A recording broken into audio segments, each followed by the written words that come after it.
నమస్తే. శ్రీ గురుభ్యో నమః. శ్రీమాత్రే నమః. అందరికీ నమస్కారం. మారుతున్నటువంటి గ్రహాలతో పాటు కొన్నిసార్లు గ్రహాలు తిరుగుతూ వెనక్కి తిరగడం ఇలాంటివన్నీ కూడా మనం వింటూ ఉంటాం. దీన్నే వక్రగతి అంటూ ఉంటాం. ఇలాంటి పరిస్థితి ఉన్నప్పుడు మనకు ఉండేటువంటి ఫలితాలు ఎలా ఉంటాయి? గోచార రీత్యా తిరుగుతున్నటువంటి గ్రహాల్లో ముఖ్యంగా కొన్ని ప్రత్యేకమైనటువంటి గ్రహాలు ఉంటాయి. చెప్పాలంటే శని, గురువు, ఈ గ్రహాల యొక్క దృష్టి కానీ, కదలిక కానీ, వక్రగతి కానీ ఇవన్నీ కూడా మన మీద, మన జీవితాల మీద ప్రభావాన్ని ఎక్కువగా చూపెడతాయి అంటారు. మరి అలాంటి గ్రహమైనటువంటి శని గ్రహం ఈ జూన్ 30వ తారీఖు నుండి రాబోయే అంటే జూన్ 30, 2024 నుండి నవంబర్ 15 వరకు వక్రగతిలోకి రాబోతుంది. మరి ఇలా వక్రగతిలోకి వచ్చినప్పుడు ఏదైనా అంటే మంచి కానీ చెడు కానీ ఎలా ఉంటుంది, అది కూడా ఒక్కొక్క రాశికి ఎలా ఉంటుంది అనేది తెలుసుకునే ముందుగా అసలు శనిగ్రహం అంటే ఇది వాయుగ్రహం అని మనకు తెలుసు. శనిగ్రహము ఇది ఒక రకంగా చెప్పాలంటే చాలా డిసిప్లినరీ గ్రహము అని చెప్తాం. ఏదైనా ఇవ్వాలి, ఏదైనా అంటే కూడా చాలా సిస్టమేటిక్గా ఒక నిబద్ధతతో క్రమశిక్షణ ఇవన్నీ కలిగి ఉన్నప్పుడు మనకు దాని యొక్క ఫలితం వస్తుంది అని మనకు తెలుసు. ఏదైనా తొందరగా కాకుండా దాని యొక్క ప్రభావాన్ని పొందిన తర్వాత ఫలితాన్ని పొందేటువంటి స్థితి కూడా మనకు శనిగ్రహం నుండి వస్తుంది. మరి అలా ఒక్కొక్క రాశి మీద ఈ ప్రభావం ఎలా ఉంటుంది? అయితే ఇప్పుడు వక్రగతి అంటే ఏంటి? వక్రగతి అంటే ఏ గ్రహమైనా వెనక్కి తిరుగుతుందా అంటే మనకు తెలిసినంత వరకు రాహుకేతువులు మాత్రం అపసవ్య మార్గంలో ఉంటాయి.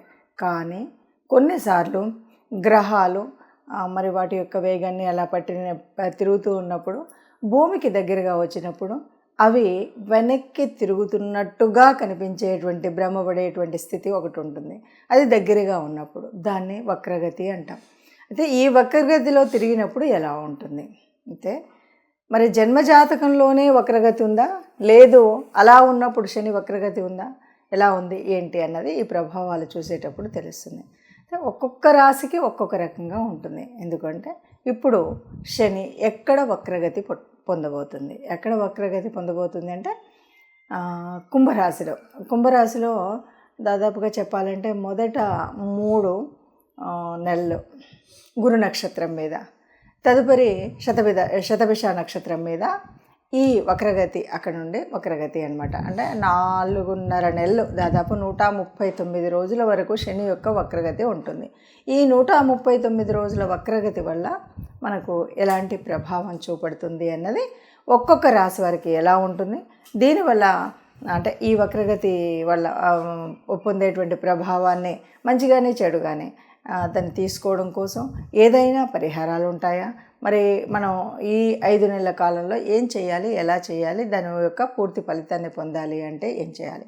అసలు ఈ వక్రగతి మూలంగా ఎందుకు మనకి వక్రగతి వల్ల నిజంగా లాభం జరుగుతుందా అంటే చాలా వరకు మనకు శనిగ్రహం గురించి చెప్పేటువంటిది ఏంటి అంటే ఎవరైనా సరే అంటే లాభము అనేటువంటిది అంటే శని యొక్క మనకు ఇంతకు ముందు ఉన్నటువంటి కాలంలో ఏదైనా ఇవ్వాల్సినటువంటి మంచి ఇవ్వకపోయినా, దాన్ని పొందవలసినటువంటి ఫలితాన్ని పొందకపోయినా మళ్ళీ శనిశ్చరుడు వక్రగతిలో మనకు ఇవ్వాల్సిన ఫలితాన్ని ఇవ్వడం కోసం వస్తారు అన్నది చెప్తూ ఉంటారు. మరి అలాంటి సమయం కాబట్టి ఒక్కొక్క రాశి వారికి ఫలితాలు ఎలా ఉంటాయో చూద్దాం. తదుపరి రాశి ధనుసు రాశి వారికి ఈ 4.5 నెలలు ఎలా ఉంటుంది అంటే జరగబోయేటువంటి మనకు ఈ శనిశ్చరుడు వక్రగతి పొందేటువంటి స్థానం ముఖ్యంగా 3వ స్థానం. అలాగే ఈ వక్రగతి పొందేటప్పుడు అది ఇలా వెనక్కి తిరుగుతూ 2వ స్థానాన్ని టచ్ చేస్తుంది. కాబట్టి 2వ యొక్క స్థానం యొక్క ఫలితాలు కూడా పొందేటువంటి అవకాశం ఉంటుంది. మరి 3, 2 ఇలా చూసినప్పుడు ఇది మొదటి 3 నెలలు కూడా ఇది గురు నక్షత్రం మీద వక్రగతి పొందుతుంది. ఆ తర్వాత మనకి శతభిషలో కాబట్టి వీళ్ళకి ఎలా ఉంటుంది అంటే ముఖ్యంగా కమ్యూనికేషన్ విషయాల్లో బాగుంటుంది, తన యొక్క సోదరుల విషయాల్లో బాగుంటుంది. చాలా అంటే వాళ్ళకి లాభం జరిగినా వాళ్ళకి ఆనందం, వాళ్ళకి సంతోషాలు ఇవన్నీ కూడా మనకు సంతోషాన్ని తెచ్చిపెట్టే విధంగా కూడా ఉంటాయి. ఇవన్నీ కూడా ఈ ధనుసు వారికి ఉంటుంది. అయితే మనం రెండవ స్థానం దగ్గరికి వచ్చేసరికి ఇది కమ్యూనికేషన్కి సంబంధించినటువంటి స్థానం, మన నాలుకకు సంబంధించిన, అంటే మనం ఎలా మాట్లాడితే అలా ఉంటుంది, వాక్ స్థానం కాబట్టి. అలాగే ఇది ధనస్థానం కూడా అంటాం. కాబట్టి ఈ రెండు స్థానాల్లో కూడా మనం చేసుకునేటువంటి, అంటే ఇప్పుడు ఉన్నటువంటి మన స్థితి లేదు, మన జన్మజాతకంలో అప్పుడు ఉన్నటువంటి మనం పుట్టినటువంటి సమయం కనుక ఇది శని యొక్క దశ అంతర్దశల్లో పుట్టినాం, లేదు మనం పుట్టినప్పుడు మనకి అర్ధాష్టమ శని లేకపోతే అష్టమ శని ఇవేవైనా మనకు అప్పుడు ఉన్నాయి అంటే ఇప్పుడు పట్టిందల్లా బంగారమే. అలా లేదు, సరే అలా లేకపోయినప్పటికీ ఇప్పుడు నడుస్తున్నటువంటి దశ బాగుంటుంది అంటే అది కూడా బాగుంటుంది. అలా కాదు ఇవేవి లేవు అన్నా కూడా బాగుంటుంది. ఎందుకంటే ద్వితీయంలో ఉండేటువంటి మీరు మాట్లాడేటువంటి మాటను బట్టి అన్నీ బాగా జరుగుతాయి.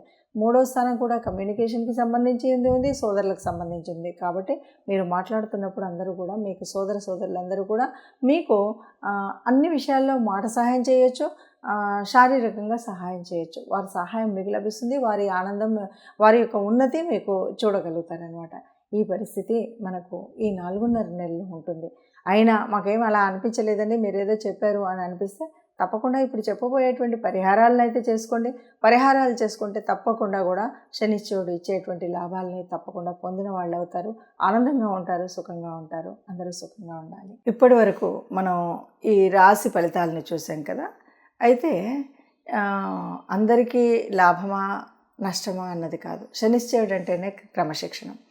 నిజానికి మన జన్మ కుండలిలో మనకి ఇంతకుముందు అంటే పుట్టినప్పుడు ఎప్పుడైనా సరే ఎవరికైనా అర్ధాష్టమ శని కానీ, అష్టమ శని కానీ, శని దశ కానీ, శని అంతర్దశలు కానీ ఉన్నట్టయితే అటువంటి వారికి తప్పకుండా ఇలా శని వక్రగతిలో ఉన్నప్పుడు మనకి చాలా వక్రగతిలో ఉన్నప్పుడు శుభ ఫలితాలు పొందుతాయి అని చెప్పచ్చు.